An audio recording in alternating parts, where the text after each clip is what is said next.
Clint Eastwood's new film American Sniper has been the target of quite a bit of controversy, with many people saying the film glorified an immoral war and also glorified a man who should not be glorified at all. And yet many people who don't mind the subject matter being portrayed this way still highly praise the film. The film stars Bradley Cooper as Chris Kyle, the man who had more sniper kills than anyone else in U.S. history. We follow him from childhood, watch him get married and start a family, while also serving 4 tours in Iraq. Now I could spend 10 or maybe even 15 minutes talking about the political aspects of this film, and I could even discuss whether this film should be judged based off these aspects at all, or if we should just look at what's being portrayed on the screen and ignoring the bigger picture here. Well, for this review, I'm just going to be looking at what's on the screen in front of me, without worrying about how Eastwood and the rest of his team handle the moral aspects of the war in the Middle East. And looking at just what Eastwood gives us, I can't help but feel a bit underwhelmed, because this film feels less like a good war drama and more like a well-made TV movie about a war veteran. And I have flat out let Clint Eastwood play me and my emotions like a piano before, with this terrific film Million Dollar Baby almost bringing me to tears. But there was very little emotion found in this movie, and there were several times the film tried to show some. The film shows Kyle fall in love before going to Iraq, but when he returns he's experiencing PTSD. But I found Eastwood's techniques to show the PTSD to be pretty bad, to be honest, and I could even see him trying to make us care for Chris Kyle's struggle. And if we can see a director trying to make us care, that breaks us from the experience.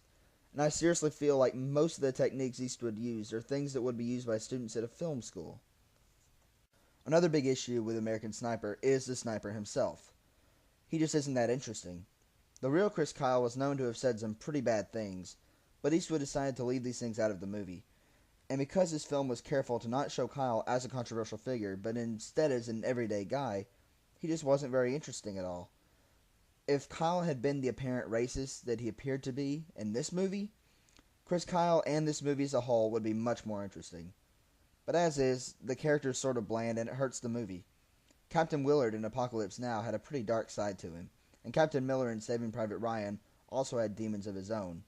If Chris Kyle had been portrayed in this film more like the real Chris Kyle, then the character could have been more interesting, and possibly just as interesting as those two that I just mentioned. But instead he's just pretty bland. And although Kyle is sort of a bland character, the filmmakers clearly liked him way too much in this film. What do I mean? Well, they call him a legend in this film in 10 different scenes. Yes, I counted 10 scenes. And several of those scenes have him being called a legend 2 or 3 times. So this film clearly tried to glorify this guy way too much. I mean, even a film about Audie freaking Murphy shouldn't hype him up that much. We as an audience should connect to this guy, but calling him a legend 30 times in the movie makes us identify him in a way less than we should have. Another issue with this film is how the war is portrayed. Without even looking at the morality of it, this film botches what this war should have been. Because in this film, it's just treated like a bunch of action scenes, and that's it. He goes on 4 tours, and the result in the movie is 4 10 or 15 minute long action scenes. Now, war is hell, and it should be portrayed as such. Now, if you've seen a lot of war films, do me a favor. Name me one serious war movie that was good that showed the war as anything but unpleasant. I can't think of a single one. Of course, there are good things in this film.